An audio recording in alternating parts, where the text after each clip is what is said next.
I don't usually sit under the stairs. I'm not Harry Potter. It's echoey, but I do have a room where there's no echo, but I couldn't be bothered to tidy up.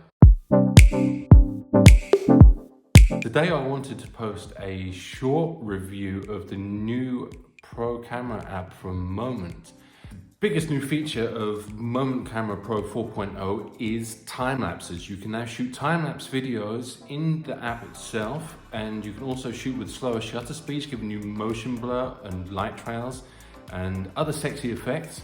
And you can also shoot these time lapses in different formats. You can shoot in RAW, JPEG or TIFF, which is a big plus if you want to be able to take those images from the app over to Lightroom or Photoshop to do some editing before moving them into After Effects or Premiere Pro to put your time lapse together.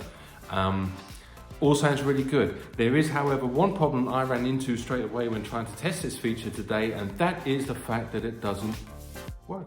It doesn't work. I can't get it to work. It doesn't work! I also found that the app itself, when trying to access time lapses that you've just shot or images that you've just shot, when you open the gallery, your images are there that you've shot in the app. Fine, perfect.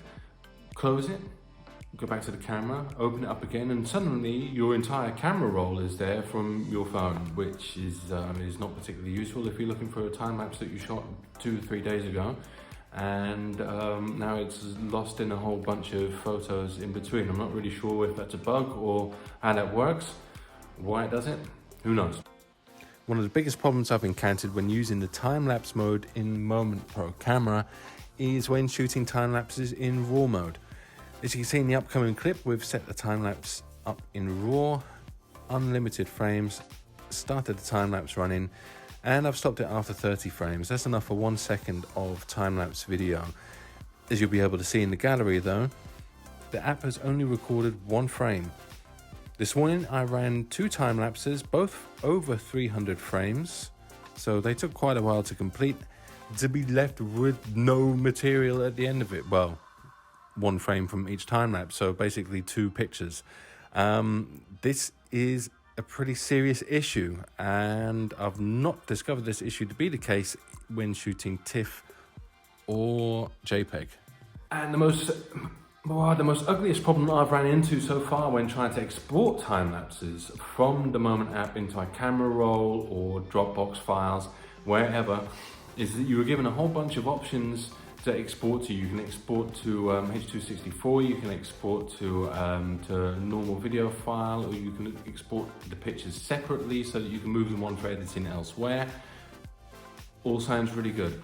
You can also export at 720p, 1080i, at 4K, or at the maximum resolution available. And you can also increase the bitrate. You can export at low bitrate, medium bitrate, or high bitrate, giving you better video quality, larger file size.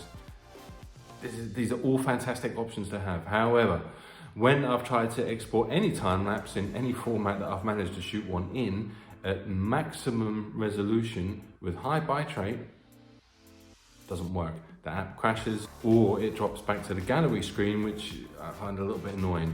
And the final big disappointment is that when you have managed to shoot a time lapse and you do manage to get it to export, when it exports and it arrives in your camera roll, it's been zoomed in, it's been cropped. And I think this has something to do with the difference between how the Moment app shoots and displays videos that you've shot and how iPhones interpret that.